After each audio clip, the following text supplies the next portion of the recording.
शुरुआत करेंगे 1 मिनट एक खबर के साथ। आज भारत वैक्सीनेशन में 100 करोड़ डोज के टारगेट को पूरा करने वाला है और इस बेहद खास मौके पर देश भर में होगा खास कार्यक्रम का आयोजन। प्रधानमंत्री नरेंद्र मोदी दिल्ली के राम मनोहर लोहिया अस्पताल में फ्रंट लाइन वर्कर्स से मुलाकात करेंगे।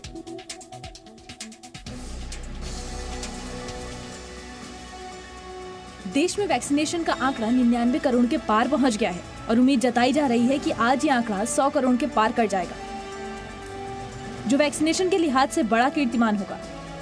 इस मौके को खास बनाने के लिए देश भर में तैयारियां की गई हैं। आज सुबह प्रधानमंत्री Narendra Modi national cancer institute में इन्फोसिस फाउंडेशन विश्राम सदन का उद्घाटन करेंगे। पीएम मोदी वीडियो कॉन्फ्रेंसिंग के जरिए कार्यक्रम में शामिल होंगे। उसके बाद प्रधानमंत्री सुबह 11:30 बजे दिल्ली के राम मनोहर लोहिया अस्पताल जाएंगे और फ्रंटलाइन वर्कर्स से मिलेंगे, उनका शुक्रिया अदा करेंगे। वहीं देश के स्वास्थ्य मंत्री मनसुख मंडाविया दोपहर 12:30 बजे लाल किला परिसर में 100 करोड़ वैक्सीनेशन डोज पर सॉन्ग और फिल्म रिलीज करेंगे। बीजेपी की ओर से इस मौके को भव्य बनाए जाने की पूरी तैयारी है। पार्टी महासचिव अरुण सिंह तमिलनाडु के कोयम्बटूर में रहेंगे, वहीं बीजेपी महासचिव दुष्यंत गौतम लखनऊ में रहेंगे।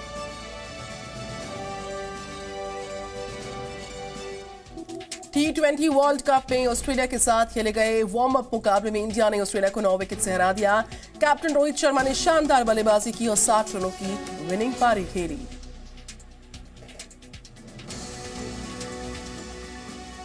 क्रिकेट के महाकुंभ का आगाज हो चुका है, जिसमें टीम इंडिया जीत के रथ पर सवार होकर इस महाकुंभ में आगे बढ़ रही है। बुधवार को खेले गए आईसीसी T20 वर्ल्ड कप के अपने दूसरे वार्म अप मुकाबले में इंडिया ने ऑस्ट्रेलिया को 9 विकेट से हरा दिया और इस शानदार जीत के हीरो रहे कप्तान रोहित शर्मा। हिटमैन ने 41 गेंदों में 60 रनों की मैच विनिंग पारी खेली। पहले बल्लेबाजी करते हुए ऑस्ट्रेलिया 5 विकेट पर 152 रन बना पाई। ऑस्ट्रेलिया की बल्लेबाजी फेल साबित हुई। ऑस्ट्रेलिया की ओर से स्टीव स्मिथ ने सबसे ज्यादा 57 रन बनाए। भारत की ओर से रविचंद्रन अश्विन ने 2 विकेट लिए। राहुल चाहर, रविंद्र जडेजा और भुवनेश्वर कुमार को 1-1 विकेट मिला। जवाब में भारत ने ये लक्ष्य 18वें ओवर में हासिल कर लिया। भारत की ओर से कप्तान रोहित शर्मा ने सबसे ज्यादा 60 रन बनाए। इंडिया के T20 वर्ल्ड कप में शानदार शुरुआत है। इससे पहले सोमवार को खेले गए पहले वार्म अप मुकाबले में इंडिया ने इंग्लैंड को 7 विकेट से हराया था। इंडिया को दोनों वार्म अप मैच में मिली जीत के बाद अब उसकी नजर महामुकाबले यानी रविवार को खेले जाने वाले इंडिया और पाकिस्तान के मुकाबले पर है। कश्मीर में सुरक्षा बलों ने लिया प्रवासी मजदूरों की हत्या का बदला। कुलगाम और शोपियां में एनकाउंटर्स में 4 आतंकियों का सफाया हुआ है। वहीं जम्मू कश्मीर में आतंकवादी नेटवर्क पर कार्रवाई करते हुए एनआईए ने जम्मू कश्मीर में 11 जगह छापे मारे और आतंकवादी संगठनों की मदद करने वाले 4 लोगों को गिरफ्तार किया।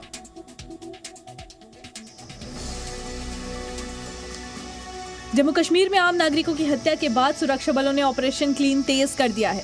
बुधवार को जवाबी कार्रवाई तेज करते हुए सुरक्षा बलों ने लश्कर-ए-तैयबा के 4 आतंकियों को मार गिराया। कुलगाम में सेना और पुलिस ने ज्वाइंट ऑपरेशन में लश्कर-ए-तैयबा के डिस्ट्रिक्ट कमांडर गुलजार अहमद रेशी समेत 2 आतंकियों को मार गिराया।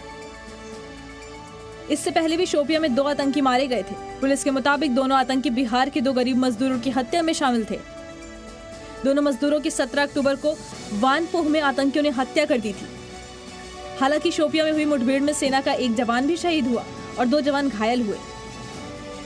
बुधवार की मुठभेड़ को मिलाकर पिछले 2 हफ्तों में 17 आतंकी मारे जा चुके हैं और सेना का आतंकियों के खिलाफ सर्च ऑपरेशन जारी है।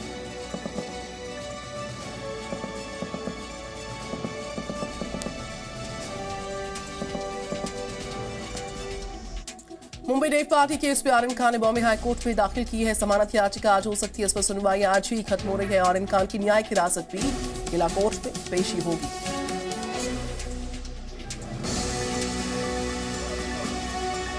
ड्रग्स केस में शाहरुख खान के बेटे आर्यन खान को अभी जेल में ही रहना होगा। मुंबई के एनडीपीएस कोर्ट ने आर्यन समेत 3 आरोपियों की जमानत अर्जी खारिज कर दी है। जी न्यूज के पास फैसले की कॉपी है। कोर्ट ने कहा, आर्यन खान समेत तीनों आरोपी बेगुनाह नहीं है। प्राथमिक जांच में तीनों का ही अपराध गंभीर है। आरोपियों का अपराध जमानत के लायक नहीं है। कोर्ट ने कहा, आर्यन पर एनडीपीएस एक्ट 29 लागू होता है। इससे पहले एनसीबी ने जमानत का विरोध करते हुए कहा, आर्यन प्रभावशाली व्यक्ति हैं, सबूतों से छेड़छाड़ कर सकते हैं। प्राथमिक जांच में आर्यन के ड्रग्स तस्करों से संबंध पाए गए हैं। आर्यन के व्हाट्सएप चैट से भी ड्रग्स की बात सामने आई है। फैसला जानने बड़ी संख्या में शाहरुख खान के फैंस जमा थे।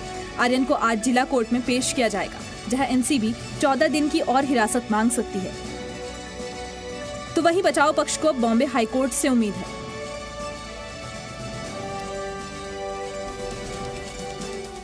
सोशल नेटवर्किंग साइट फेसबुक की परेशानियां कम होने का नाम नहीं ले रही हैं। यूनाइटेड किंगडम की कंपटीशन रेगुलेटरी सीएमए ने फेसबुक पर करीब 515 करोड़ रुपए का जुर्माना लगा दिया।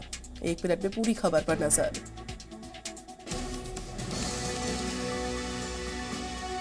सोशल नेटवर्किंग साइट फेसबुक एक बार फिर से विवादों में घिर गई है।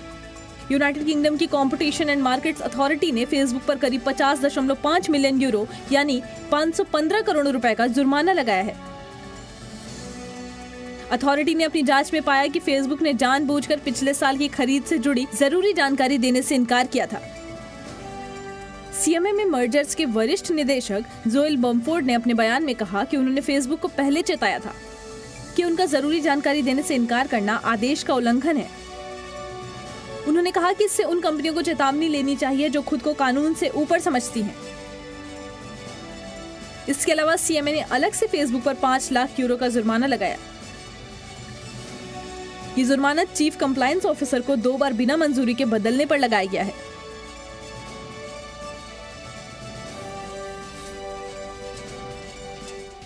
अभिनेत्री जैकलिन फर्नांडिस से प्रवर्तन निदेशालय ने 9 घंटे तक लंबी पूछताछ की।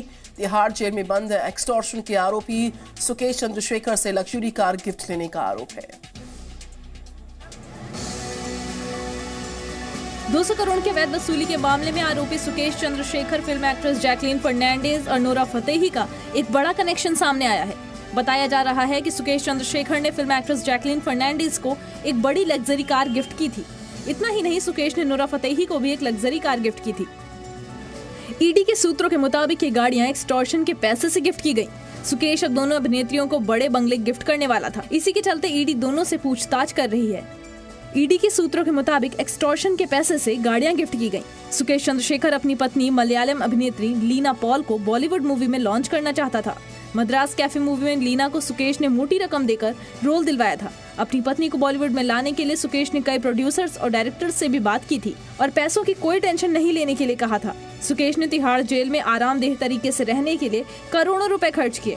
सुकेश और उसकी पत्नी लीना अब ईडी की रिमांड में है।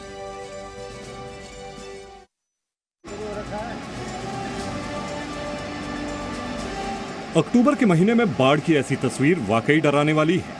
सबसे पहले उत्तराखंड के धारचूला की ये तस्वीर देखिए। यहां ऊंचाई वाले इलाकों में भारी बर्फबारी हो रही है और निचले इलाकों में भारी बारिश की वजह से नदियां उफान पर हैं। अब उत्तराखंड के नैनीताल की भी तस्वीर देखिए। लगातार 3 दिन हुई बारिश ने नैनीताल का यह हाल कर दिया है। जगह जगह पर लैंडस्लाइड की वजह से रास्ते बंद हैं। प्रशासन रास्तों पर से मलबा हटाने की कोशिश में जुटा है ताकि रास्तों को फिर से बहाल किया जा सके। उधर नैनी झील का जलस्तर बढ़ने की वजह से सड़कों पर पानी भर गया है, जिससे लोगों को आने जाने में काफी परेशानी हो रही है। आज उत्तराखंड के मुख्यमंत्री पुष्कर सिंह धामी खटीमा पहुंचे, जहां उन्होंने ट्रैक्टर पर बैठकर कई गांवों में बाढ़ से हुए नुकसान का जायजा लिया। इस दौरान सीएम धामी बाढ़ पीड़ितों से मिले और मदद का भरोसा दिलाए।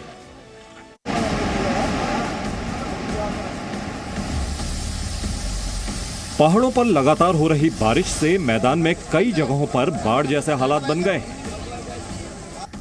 तस्वीरें उत्तर प्रदेश के पीलीभीत की हैं, जहां शारदा नदी के किनारे बसे हुए गांवों के लोगों के लिए पहाड़ों पर हो रही बारिश मुसीबत बन गई है। बाढ़ में फंसे लोगों के लिए भारतीय वायुसेना का रेस्क्यू ऑपरेशन जारी है। वायुसेना के जवान हेलीकॉप्टर की मदद से बाढ़ में फंसे लोगों को रेस्क्यू कर रहे हैं। वायुसेना अब तक 20 से ज्यादा लोगों को एयरलिफ्ट कर सुरक्षित जगहों पर पहुंचा चुकी है, जिनमें बच्चे, महिलाएं और बुजुर्ग शामिल हैं।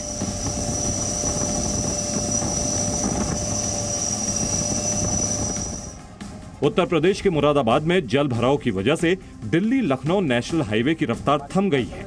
सड़कों पर लंबा जाम है। लोगों को आने जाने में काफी परेशानी का सामना करना पड़ रहा है।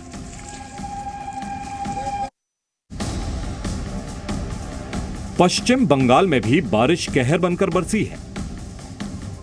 तस्वीरें दार्जिलिंग की हैं, जहां भारी बारिश की वजह से हो रहे लैंडस्लाइड मुसीबत बन गए हैं। नेशनल हाईवे 55 के अलावा कई सड़कें बंद हैं।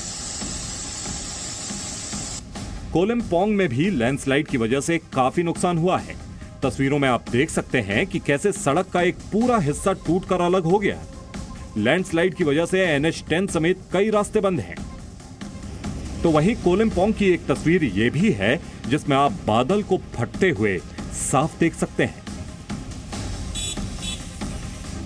उत्तरी बंगाल और सिक्किम की जीवनदायिनी कही जाने वाली तीस्ता नदी ने रौद्र रूप धारण कर लिया है।